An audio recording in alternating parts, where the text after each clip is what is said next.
Voilà. Alors.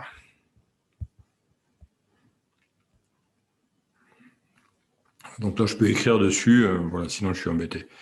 Voilà, vous êtes toujours avec moi, je suis désolé là pour le contretemps. J'essaie autre chose, en fait, j'essaie de faire avec le tableau blanc parce que j'ai quelques problèmes avec OneNote. Voilà. Vous me suivez toujours? Est-ce que je suis vraiment désolé pour ce qui se passe? Oui, monsieur, on vous suit.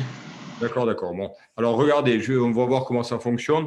Voilà, comment on génère à partir d'un simple registre. Là, vous voyez, avec ça, on va pouvoir générer toutes les séquences qui vont de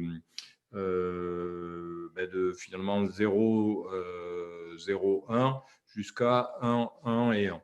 Alors, pour ça, vous voyez, donc le polynôme initial, c'est x3 plus x plus 1. Donc, lorsque le coefficient du polynôme vaut 1, on relie ou exclusif. Si vaut 0, on ne relie pas. Voilà, donc là, j'ai mes coefficients A3 et A1, ils valent 1. Le coefficient A2 vaut 0, donc le A2, je ne le connecte pas, je connecte A3 et A1. Alors, regardez, si au départ, alors bien sûr, il ne faut pas que je parte avec 0 au départ. Si je charge le registre avec 1, 1 et 1, alors regardez ce qui va se passer. La première séquence, vous voyez, elle vaut 1, 1 et 1. La seconde séquence, il va y avoir un décalage. Vous voyez, il va y avoir au coup d'horloge d'après, vous allez avoir un décalage. Alors, vous voyez que le bit, si je fais la somme des deux bits à 1, c'est une somme, modulo 2, c'est un mot exclusif, ça vaut 0. Et donc, ce qui va rentrer au prochain coup d'horloge, vous voyez, bien sûr, vous avez un dispositif qui rythme la séquence. Vous voyez, avec le débit binaire. Donc là, il y a un 0 qui va rentrer à gauche. Donc, on va se retrouver avec cette séquence-là. Donc, le calcul ensuite, la somme 0 plus 1 donne 1. Donc, au coup d'horloge suivant, on va se retrouver avec 1, 0, 1. Ensuite, vous voyez, la somme 1 plus 1 donne 0. Donc, le 0 va rentrer à droite et il va y avoir décalage. Donc, si le 0 rentre à droite, je me retrouve avec du 0. Puis, il y a un décalage. Ensuite, donc, je vais me retrouver dans les deux cases du registre à gauche et à droite avec des zéros. Donc, la somme vaut 0. Donc, j'ai un 0 qui rentre à nouveau dans le registre dès que j'ai un coup d'horloge. Donc, ça me donne du 0, 0 et le 1 est décalé. Puis ensuite, vous voyez, vous avez la somme à nouveau de 0 et 1 qui vous donne 1 qui rentre à nouveau dans le registre. Donc, 1, 0, 0. 1 plus 0, ça vous donne 1. Donc, 1, 1 qui rentre dans le registre à nouveau. Donc, 1, 1, 0. Et ensuite, vous voyez, 1 plus 1 vaut 1. Donc, le 1 rentre et puis les deux 1 suivants sont décalés. Donc, vous voyez que la séquence qui a été générée, vous la voyez ici. Et ensuite, ça va reprendre 0, 1, vous voyez, 0, 1, 1, etc. Donc, vous voyez la séquence générée, je l'ai ici. Voilà, et ensuite, ça repart, etc. Vous voyez, comme le polynôme, alors c'est un polynôme primitif, c'est-à-dire que c'est un polynôme qui est capable de générer tous les éléments de CG de 3, ici. Alors, CG de 3, vous voyez, c'est l'ensemble, en fait, le corps de Galois de 3, c'est l'ensemble des triplés. Vous voyez, c'est les éléments de CG de 3, c'est 0, 0, 0, 0, 1, etc. jusqu'à 1, 1 et 1. Alors, CG étoile de 3, vous voyez, ça veut dire qu'il n'y a pas le 0, 0 qui ne peut pas être généré. Donc, ça va générer cette séquence parce que le polynôme est primitif. Voilà, donc voilà. Alors, si on a maintenant un polynôme primitif qui génère CG 2 à la puissance 4, ça générera 16 combinaisons. Alors, ce qui est pris dans la pratique, vous voyez, quand on fait des télécoms, c'est soit ce polynôme ici, qui est un polynôme primitif, ou celui-ci. Et vous voyez que là, l'exposant, c'est 2 à la puissance 33, donc le nombre de combinaisons que ça va pouvoir générer, c'est 2 à la puissance 23 moins 1 combinaison. C'est-à-dire que ça va générer des séquences binaires à 23 bits. Toutes les séquences binaires à 23 bits, sauf le 00. Vous voyez, 2 à la puissance 23, ça fait 8,4 millions de bits qui vont apparaître comme étant aléatoires. La séquence, elle va mesurer 8,4 millions de bits. Alors, comment on se sert de cette, cette séquence pseudo-aléatoire? Ben, on va la mélanger ensuite avec le signal qui est issu de la source. Vous voyez, donc, alors,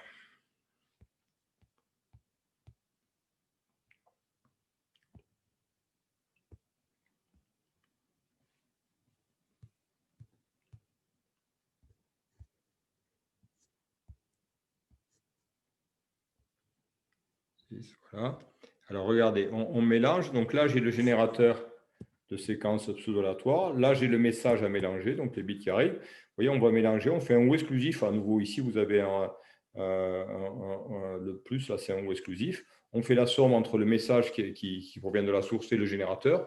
Bien sûr, les deux sont synchronisés, c'est-à-dire que le générateur pseudo-aléatoire, il génère des 0 et des 1 avec le même rythme que la source. Vous voyez, un débit de 1 sur t, on fait la somme, on code, on envoie sur le canal. Et ensuite, pour décoder, il faut avoir la séquence, exactement la même séquence que la séquence qu'on avait à l'émission, donc le même polynôme générateur. Vous voyez, quand on va décoder, comme on a fait M, on a généré, après l'embrouilleur, on a généré un message de la forme M plus donc ou exclusif S. S, c'est la séquence pseudo-aléatoire. Donc, il suffit de rajouter S. Vous voyez, vous rajoutez. Si vous faites M' plus S et que vous refaites plus S, ce qu'on fait au niveau du récepteur, on obtient le message M. D'accord? Puisque c'est une somme modulo 2. Si vous faites S plus S, ça fait toujours S, bien sûr, plus S modulo 2, ça fait toujours 0. Voilà. Alors, le problème de ce type de codeur, c'est qu'il faut que à la réception et à l'émission, il faut que les deux générateurs de séquences pseudo-aléatoires soient parfaitement synchronisés. Donc, ce n'est pas très pratique. Alors, ce qu'on utilise comme technique, c'est généralement la technique de la séquence pseudo-aléatoire auto-synchronisable. Vous voyez, donc on génère, c'est ce que vous avez ici. Ici, on va générer la séquence pseudo-aléatoire. Une fois qu'elle est générée, on la mélange directement avec le message. Et c'est ce mélange-là qui re-rentre ensuite. C'est finalement le M plus S qui re-rentre à nouveau dans le générateur de séquences pseudo-aléatoires. Donc, vous voyez, ça va être beaucoup plus simple. Au bout de quelques coups d'horloge, la séquence à l'émission et à la réception vont être complètement synchronisées, hein, puisque vous voyez le message que j'ai là. Vous voyez, ici, j'ai le M plus S. Voilà, le M plus S, je vais le retrouver ici. Mais monsieur, je ne vois pas la différence entre les deux. La différence entre les deux, c'est que donc là, vous avez, vous voyez, vous devez avoir deux générateurs ici en haut. Les générateurs doivent être parfaitement synchronisés pour que ça fonctionne. Ou je vais changer voilà, il va falloir que je ne travaillerai plus avec ça parce que c'est pas terrible, à part pour le TD, mais sinon, voilà. Donc, ici, sur ce schéma-là, vous voyez, il faut donc deux générateurs de séquences pseudo-aléatoires, mais elles doivent être parfaitement synchronisées. C'est-à-dire que, vous voyez, ce qui doit sortir du générateur ici, c'est le même bit que celui qui est sorti du générateur d'émission. Pour pouvoir ensuite, vous voyez, il faut pouvoir récupérer le M. Donc, vous voyez, pour récupérer M, il faut faire le M plus S qu'on a fait donc, à l'émission. Et il faut qu'ensuite, on rajoute le même S, qu'on fasse un ou exclusif avec le même S. Et de cette façon, vous voyez, j'ai...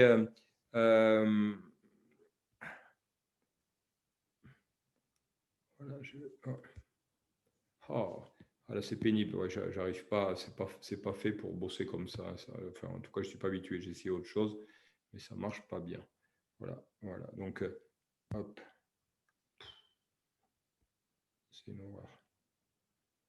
Voilà. Donc, vous voyez ici, je fais du M plus S et du coup, je retrouve M.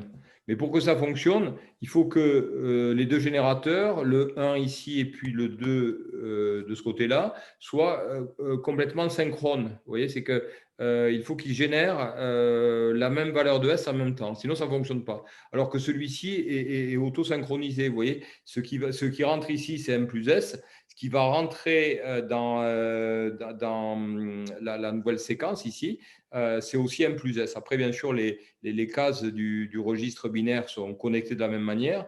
Donc, vous voyez ici, vous avez M plus S. On rajoute ici. Code de S, c'est ça? Vous rajoutez S et donc vous allez avoir le message qui est restitué ici. Voilà. Je n'ai pas entendu ce que vous m'avez dit. Je vous ai dit, on récupère le même code M.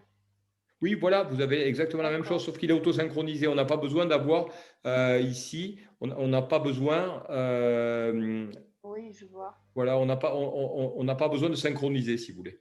Voilà. Donc, puisqu'on envoie le M plus S dans le registre, donc on fait pareil à la réception, on envoie M plus S. Et donc, ce que j'ai là, c'est S. En le ressommant, voilà, le M plus S qui arrive au récepteur, en ressommant ça avec S, on retrouve le message ici.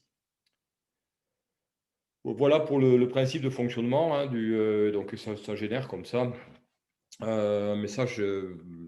Donc, on a un message qui est embrouillé. On a fait du scrambling, hein, d'autant plus grand que le registre à décalage est grand.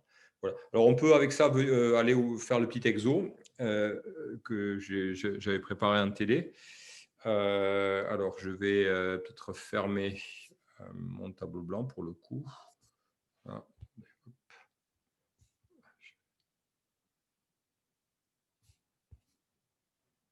Ça. Donc, on va revenir ici sur le télé. Voilà. Alors, vous voyez ici ce qu'on vous demandait. Donc, alors, donner le schéma d'un circuit qui génère une séquence pseudo-aléatoire à partir du polynôme. Alors, le polynôme x4 plus x plus 1, en fait, c'est un polynôme qui est générateur. Vous voyez le Q. Alors, donc, mon polynôme, c'est x4 plus x plus 1. On va voir qu'il est générateur. C'est un polynôme primitif. Voilà, donc il est générateur de CG étoile 4. Voilà, et donc CG étoile 4, bon, c'est toutes les combinaisons avec 4 bits. Donc ça va commencer par comme ça, et puis ça va aller jusqu'à 1, 1, 1 et 1, sans passer par le 0, sinon ça fonctionne. C'est juste, normalement, il faut donner la séquence initiale.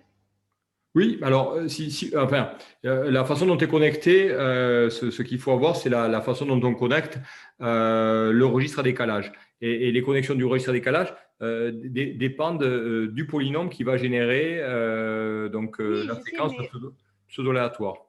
Oui, mais il faut vraiment avoir l'état initial pour pouvoir faire… Alors, au départ, le registre, il est chargé qu'avec des 1. S'il est chargé qu'avec des zéros, ça ne marche pas, parce que si vous faites des ou exclusifs avec des zéros, ça fait toujours des zéros. Alors, je vais vous montrer, regardez comment on fait. Oui, parce qu'on faisait ça dans… Les accès multiples. Oui, Accès multiple, on vous en a parlé. Ah oui, si vous m'avez dit, bon, j'aurais pu. Donc, si ça avait déjà été vu, je ne savais pas que vous l'aviez vu en accès multiple. Tu as vu, du coup, on nous donne toujours l'état initial. Oui, vous avez le registre au départ est chargé avec que des 1. Moi, je peux vous montrer. Je vais vous le. Là, on va le faire juste. Enfin, je vais faire l'exo, je vais le faire ici.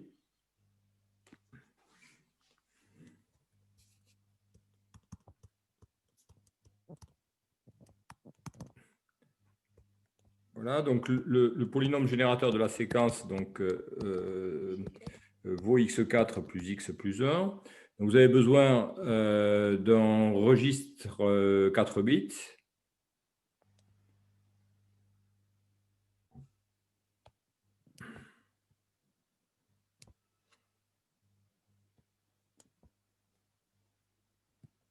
Là, il va recommencer à me faire un truc que j'aime pas trop là.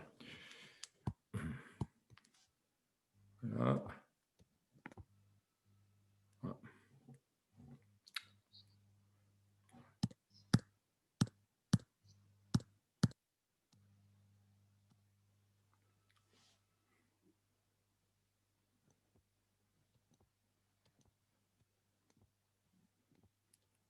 Ah, mince.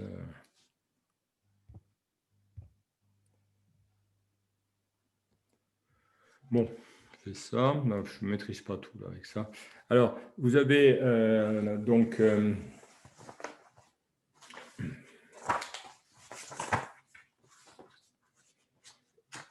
alors, on a donc le A1 vaut 1. A2 vaut 0. A3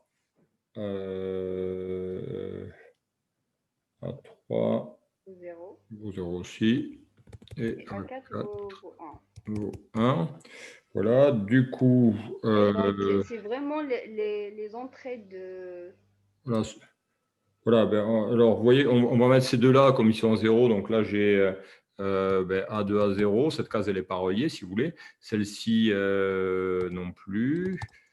Et par contre, ces deux cases, puisque j'ai 1 qui est égal à 1 et A4 qui est égal à 1 aussi. Donc ces deux cases, on les relie à un ou exclusif. Vous avez ça.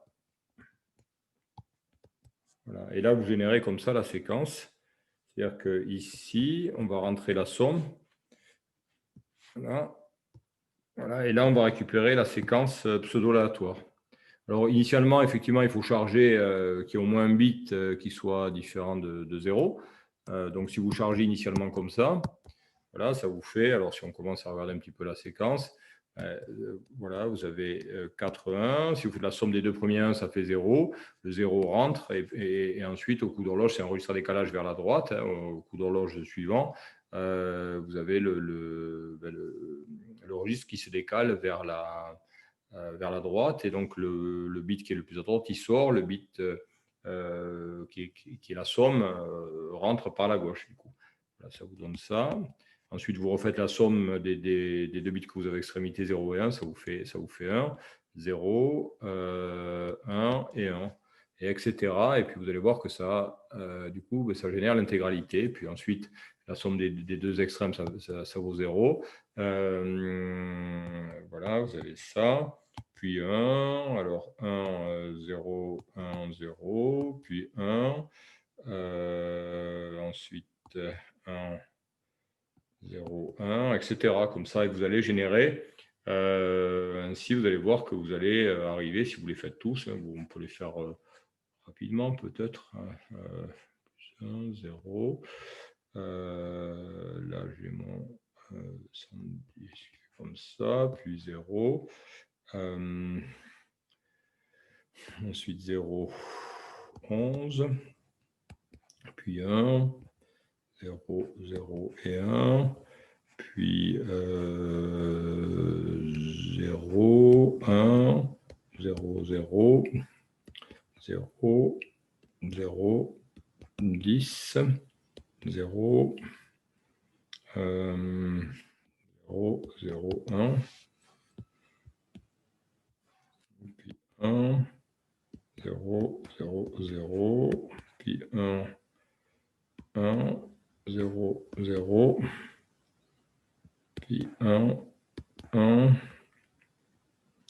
1, 0, et puis on termine par, on revient au départ, 1, et puis 111. Vous voyez donc la séquence ici, vous avez tout le corps qui a été généré. Vous voyez ici, voilà, hop, vous en avez 15. Ils sont tous générés, vous voyez, donc 1, 2, 3, 4, 5, 6, 7, 8, 9, 10. Voilà, et 5, 15. Voilà. Et donc, vous voyez, vous avez une période. Pourquoi? Parce que le polynôme, ici, est générateur de l'intégralité du corps. Donc, il faut des polynômes primitifs. Et vous voyez, on génère comme ça. Voilà, on génère comme ça la séquence. Voilà. Alors, ensuite, donc, les questions voilà, qu'on vous pose. Donc, ensuite, je vous laisse. Bon, on peut faire le. Si vous voulez, on peut refaire le schéma. Donc ici, ce qu'on va faire, si vous voulez, comme codeur, comme schéma de codeur, donc on va voir le codeur à, je pense que c'est la question 2.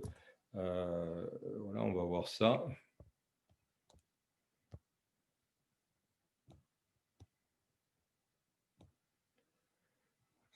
on aura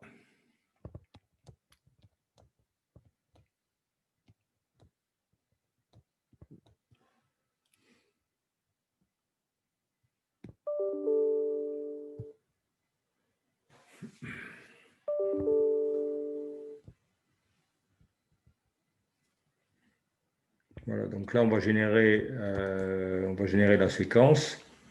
Donc en prenant ces 2 bits là. Là, donc là, j'ai ma séquence pseudo-aléatoire. Et là, on va prendre le message. Vous voyez, on va prendre le codeur. On va voir le codeur. Donc, ou la source, hein, si vous voulez. La source qui émet le message. Les bits du message. Et voilà, ces bits-là, on va venir les additionner. Ah, on fait ça. Et on vient additionner avec la séquence S. Ici, vous avez votre séquence S.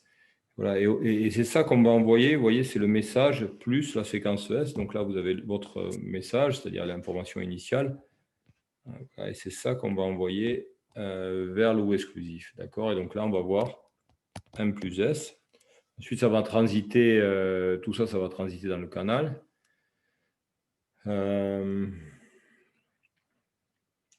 Voilà, oui, donc c'est ça qui va transiter, c'est ça qu'on envoie sur le canal. Ensuite, après, hop, voilà. Donc, codeur puis canal.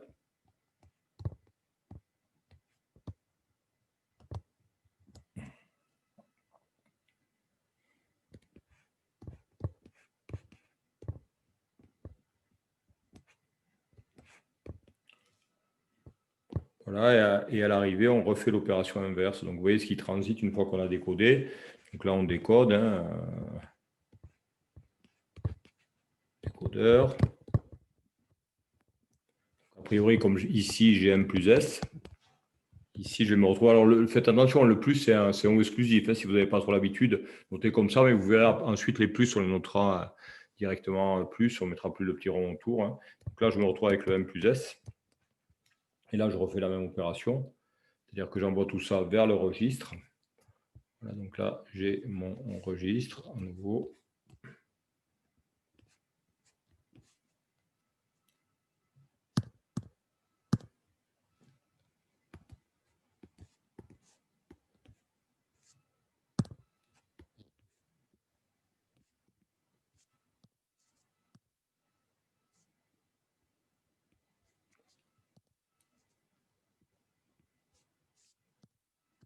Ah, c'est pénible ce truc.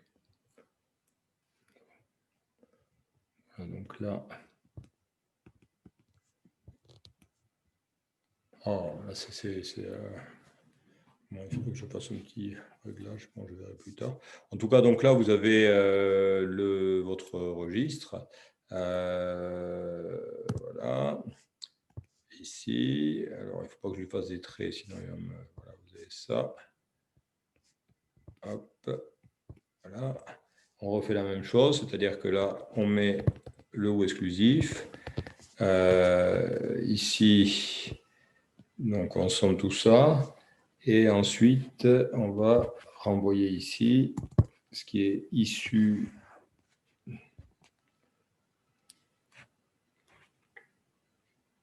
Voilà, donc ça, vous l'amenez ici. Donc là, vous avez la séquence, une séquence pseudo-aléatoire. Donc là, ce qui va sortir de là, c'est le S. Et on revient le sommet au M plus S. Vous voyez, donc là, vous retrouvez le message initial. Donc là, vous avez, vous voyez, M plus S de ce côté-là. Voilà, et là aussi, on a M plus S. Voilà. Et donc, on retrouve a priori la séquence initiale. Voilà. Alors, qu'est-ce qui se passe lorsque vous avez des longues séquences de 0 et de 1, on a toujours un message qui apparaît complètement aléatoire. C'est ça qui est intéressant. Donc, au départ, bien sûr, il faut charger pour que ça fonctionne avec des 1 partout ou un 1 quelque part. Et ensuite, une fois que c'est chargé, même s'il y a des longues séquences de 0 ou des longues séquences de 1 qui arrivent, on garde toujours le caractère aléatoire du signal qui va circuler dans le canal. Voilà, c'est là l'intérêt un petit peu de ce dispositif. Voilà, donc je vais arrêter là, je n'irai pas plus loin. Alors je suis désolé là pour les petits aléas qu'il y a eu à un moment donné. Donc a priori, pour le cours, je vais faire autrement. Je reviendrai certainement au OneNote, ça va l'air plus pratique. Voilà, donc je ferai un petit peu autrement. Donc ça va bien pour le TD. Donc voilà. Alors, je vais arrêter l'enregistrement.